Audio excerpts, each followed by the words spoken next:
chick bad, my chick hood, my chick do stuff that your chick wish she could. Players, this is Tariq Nasheed. Ladies and gents, I know this was an abrupt start, but I assure you we're here for good reason. Let's start this by saying this man is supposed to be smashing stereotypes. That's one of his billings. That of a supposed anti-racist. But we'll get to that in a moment, because what I'm doing right now is establishing the character of this gentleman. World-renowned game advisor, ladies' man, best-selling author, king of gay. These are the roots of Tariq Nasheed. He's a PUA. I've traveled the world studying different cultures, learning how to gain confidence, and I brought that knowledge back here and I put it in my books. Yeah, watch this lineup. The Mac Within, Play Be Played, The Art of Gold Digging, The Elite Way, and The Art of Macking. I think that we can all establish from just this little run that what we're looking at here is the PUA / self-help version of Creflo Dollar. I've done several shows with MTV and VH1.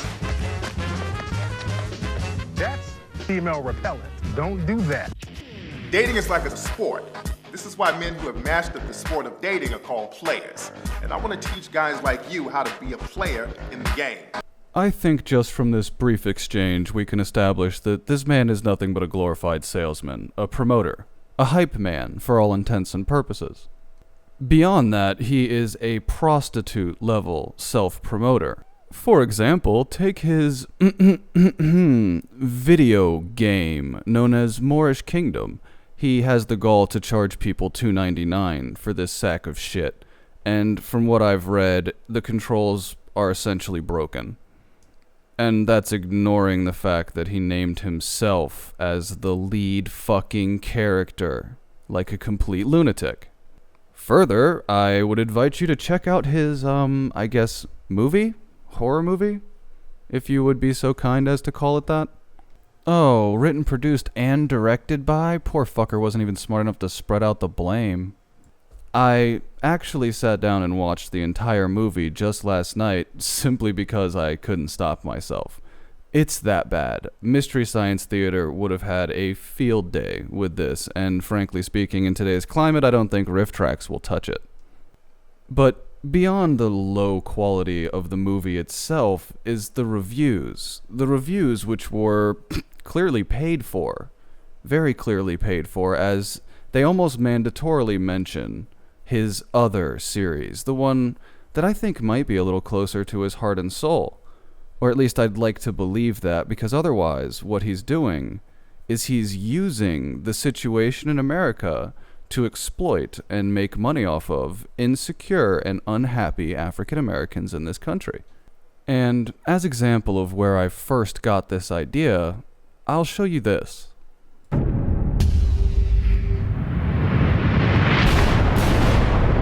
What we're seeing here is part 3 of 4 of Tariq Nasheed's other project. This is the one that you don't see CBS or Conan O'Brien or The Late Show or anyone else talking about when they invite this gentleman on there, any more than you hear about it when you see this man invited onto panels in places. Yeah, that's right. Killer Mike is one of these crazies. I believe he's in the 4th of the series.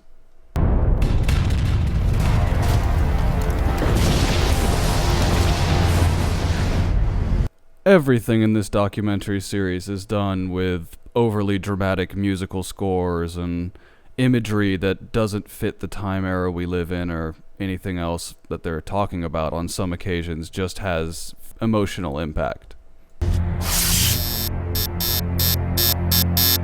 African American people have been constantly looking for the rules in America. Our whole experience here, we want to know what are the rules to be accepted by the dominant society? What are the rules to not experience racism in America? And every time we learn one rule, we're told those rules don't apply and there's another rule. Now, I want you to watch what he does here, because when he's talking about the slave trade and the imposition of Christianity and all this other stuff, he says some garbage, but most of it's at least understandable. Most of it is at least recognizable as a systemic problem.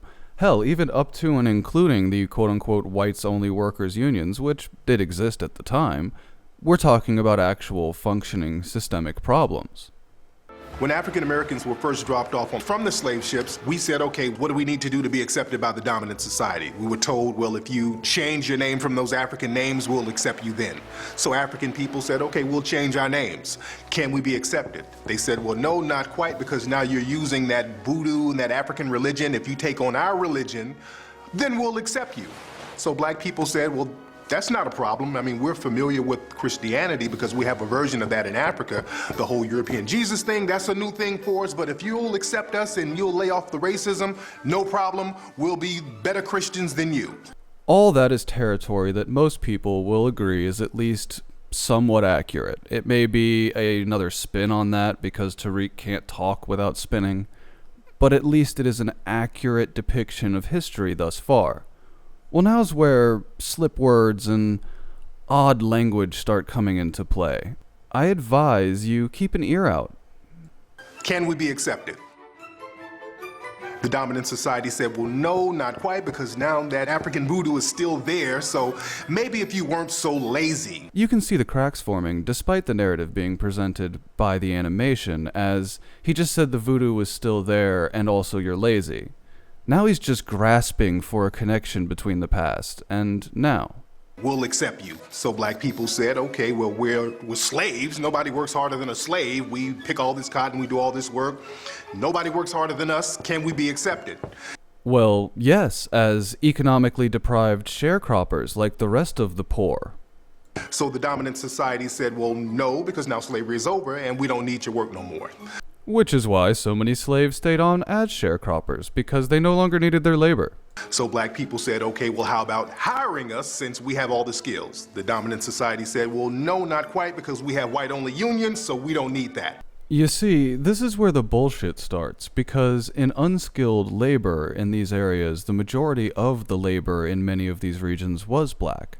So many of the labor organizations, even early on, allowed for black membership. All except for the highly skilled labor, in which there was very few black people, and thus the whites were indeed attempting to keep that exclusively white. That said, it was predominantly irrelevant because, as you were just saying, you were slaves, you were farmers, you were sharecroppers, you didn't have machinist skills, so it wasn't strictly relevant at the time. So African American people said, okay, well, look, how about we just build our own communities? We'll build our Tulsa, Oklahomas, our Central Avenues in Los Angeles. We'll build our own prosperous communities, and we'll just leave you be. How about that? Ah, yes, the Tulsa, Oklahoma BS. The dominant society said, well, no, you can't do that because now you're making a little more money than us, and now you're becoming a threat, so we're going to burn those little communities down. The Tulsa, Oklahoma race riots were caused when newspapers reported the assault and arrest of 2 black youths. The black population of Tulsa, Oklahoma, fearing the retribution that would occur from these youths, rushed the police station, fearing a lynch mob. There being no lynch mob, these armed African Americans then attacked police and surrounding civilians, presuming them to be guilty parties. Then the whites came in and attacked. This was not a good strategy. It was not a smart move to rush at the police station with firearms in a predominantly white community.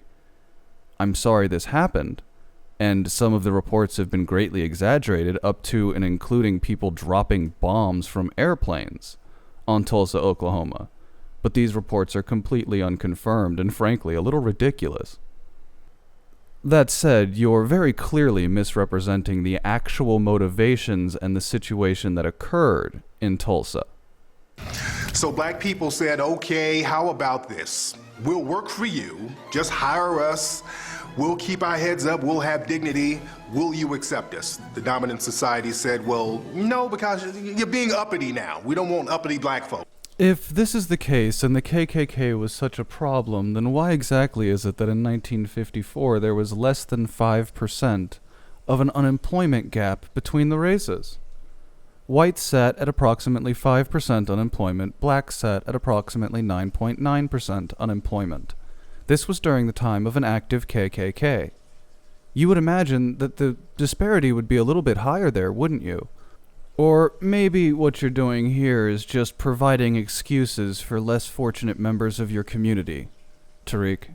So black people said, okay, well, how about this? We'll just shuck and jive. We'll be entertainment for you. We'll tap dance, skin and grin, coon, do whatever. Can we be accepted? The dominant society said, well, we love the entertainment part of you, but we can't really respect that, so we won't accept you. Yes, somehow Tariq just states this, ignoring the popularity and respect granted to black entertainers, and frankly speaking, the fact that all entertainers should be taken with a grain of salt. So black people said, well, we'll just drop out completely. We won't even try to be accepted by you. And this is the bit where I believe he's beginning his sales pitch. This is the audience to which he is building. He wants to reach out to people that are disenfranchised, and he wants to empower them.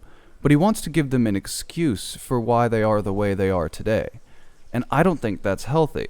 I think you should expect more from these people, not say that this is the expectation of these people. We'll just hang out on the corner. We won't even try to become part of the dominant society. We'll just hang out in front of the liquor store. If we see something we like, we'll take it. We'll just do our thing. Drinking in front of liquor stores and stealing is apparently black people just doing they thing. The dominant society said, well, no, you do that, we're going to arrest you. Yes, we do indeed arrest people for muggings and thefts, Tariq, sorry. So black people said, okay, well, how about we just go in the house? We'll just get crumbs from you.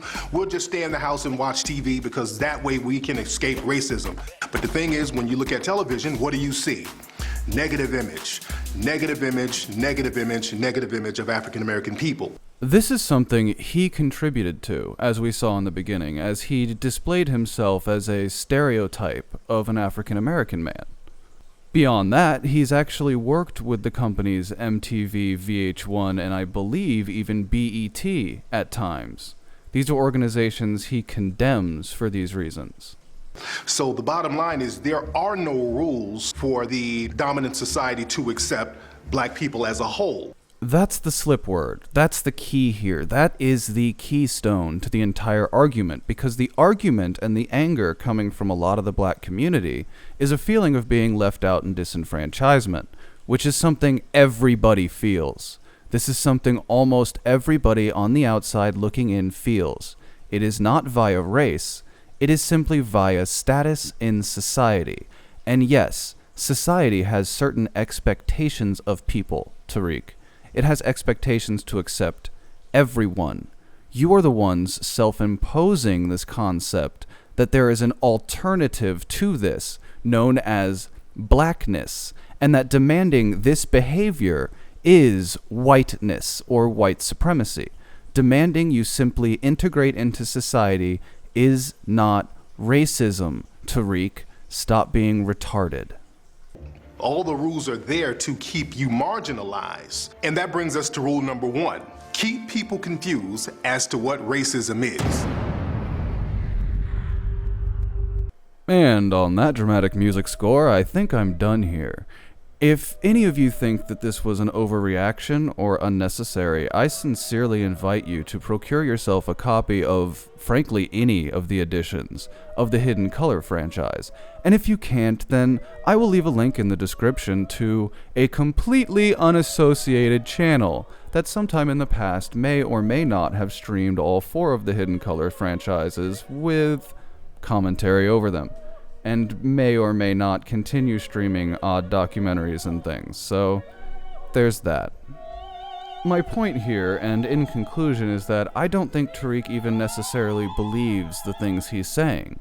I think Tariq is riding a wave. I think Tariq is making the money while the money's good, and always has. That seems to be Tariq's MO, that seems to be Tariq's main motivation, is to accumulate as much wealth as humanly possible by any means necessary. Damned his popularity, and damned whether what he's doing is moral, ethical, or even factually correct. I think he's in it for the money. Unfortunately, what he's doing is managing to influence many, many people. These people have subsequently come to me during discussions of race in America and presented the arguments as presented in Hidden Colors as though they held water or had any merit whatsoever. Again, I would invite you to watch at least the first one, wherein we discover that melanin, the chemical in the skin, is capable of eliciting a certain response to musical tones that have a healing effect on the human body. There are people out there that believe this. That's it for me, folks. I'm sealing up the hatch and heading back under. I'll see you all on Thursday. Thanks for being here. Stay safe, good luck, and goodbye.